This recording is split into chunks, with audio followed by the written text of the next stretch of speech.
আসসালামু আলাইকুম। আগামী ১২ই ফেব্রুয়ারি ১৩তম জাতীয় সংসদ নির্বাচন।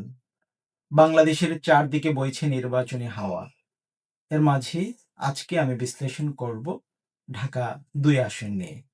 আপনারা হয়তো অবগত আছেন ঢাকা ২ আসনটি কেরানীগঞ্জ উপজেলার ৭টি ইউনিয়ন এবং সাভার উপজেলার ৩টি ইউনিয়ন, মোট ১০টি ইউনিয়ন নিয়ে গঠিত।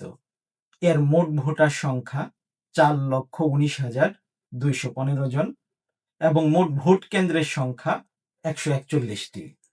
এই আসনে মূল প্রতিদ্বন্দ্বিতা করছেন মোহাম্মদ আমানুল্লাহ আমান, যিনি ধানের শীষের প্রতীক নিয়ে লড়ছেন, এবং মোহাম্মদ আব্দুল হক, যিনি দাঁড়িয়াপাল্লা প্রতীক নিয়ে লড়ছেন। মোহাম্মদ আমানুল্লাহ আমান ঢাকা বিশ্ববিদ্যালয়ের একজন মেধাবী শিক্ষার্থী এবং একজন তুখোড় ছাত্র নেতা। বাংলাদেশে যেই সমস্ত ছাত্র নেতা জাতীয় পর্যায়ে গুরুত্বপূর্ণ অবদান রাখছেন, তার মধ্যে অন্যতম একজন মোহাম্মদ আমানুল্লাহ আমান। ১৯৮০-র দশকে এরশাদ বিরোধী যে আন্দোলন দানা বেঁধে উঠেছিল এবং যেই আন্দোলনে দেশনেত্রী বেগম খালেদা জিয়া নেতৃত্ব দিয়েছিলেন এবং এই আন্দোলনের ফলে এরশাদ সরকারের পতন হয়েছিল, সে আন্দোলনের একজন সম্মুখ সারির যোদ্ধা ছিলেন মোহাম্মদ আমানুল্লাহ আমান। ঢাকা বিশ্ববিদ্যালয়ের ডাকসু নির্বাচনে ১৯৯০-৯১ সেশনে তিনি ডাকসুর ভিপি নির্বাচিত হয়েছিলেন। তার আছে একটি বর্ণাঢ্য রাজনৈতিক জীবন। তিনি ঢাকা জেলা বিএনপির সাধারণ সম্পাদক ছিলেন ঢাকা মহানগর উত্তরের আহ্বায়ক। বর্তমানে তিনি বিএনপির চেয়ারপারসনের উপদেষ্টা হিসেবে দায়িত্ব পালন করছেন। ১৯৯১ সাল থেকে ২০০১ সাল পর্যন্ত তিনি ৪ বারের নির্বাচিত এমপি।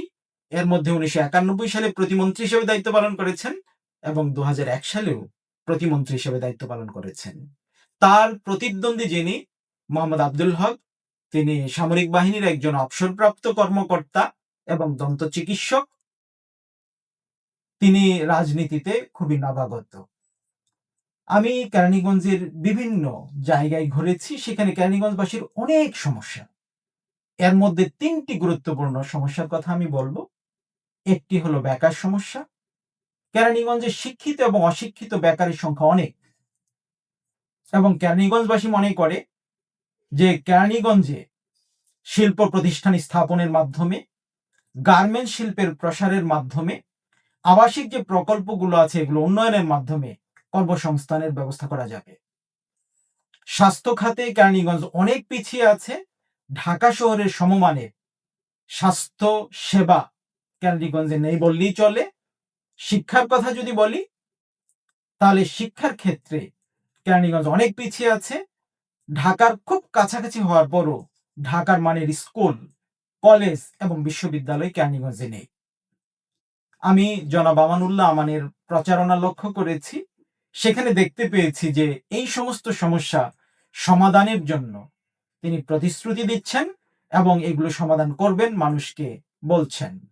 কেরানীগঞ্জবাসী মনে করে যে ১৩তম জাতীয় সংসদ নির্বাচনে যদি বিএনপি জয়ী হয়, তাহলে জনাব আমানুল্লাহ আমান একজন মন্ত্রী হবেন এবং মন্ত্রী হিসাবে তাদের কথাগুলো বলবেন এবং খুব সহজে তাদের সমস্যাগুলো সমাধান করতে পারবেন। কেরানীগঞ্জবাসী এও বলেন যে গত ১৭ বছরে বাংলাদেশে যে সমস্ত নেতৃবৃন্দ সবচেয়ে বেশি নির্যাতনের শিকার হয়েছেন, তার মধ্যে অন্যতম আমানুল্লাহ আমান। তিনি নিজে যেমন পাশবিক নির্যাতনের শিকার হয়েছেন, পাশাপাশি তার পরিবারও নির্যাতনের শিকার হয়েছে। এই জন্য কেরানীগঞ্জবাসী ব্যাপক সহমর্মিতা আছে জনাব আমানুল্লাহ আমানের প্রতি। পাশাপাশি দাঁড়িয়াপাল্লার প্রতীক নিয়ে যিনি লড়ছেন, তিনি মূলত তরুণ ভোটারদেরকে আকৃষ্ট করার চেষ্টা করছেন, মহিলা ভোটারদেরকে আকৃষ্ট করার চেষ্টা করছেন।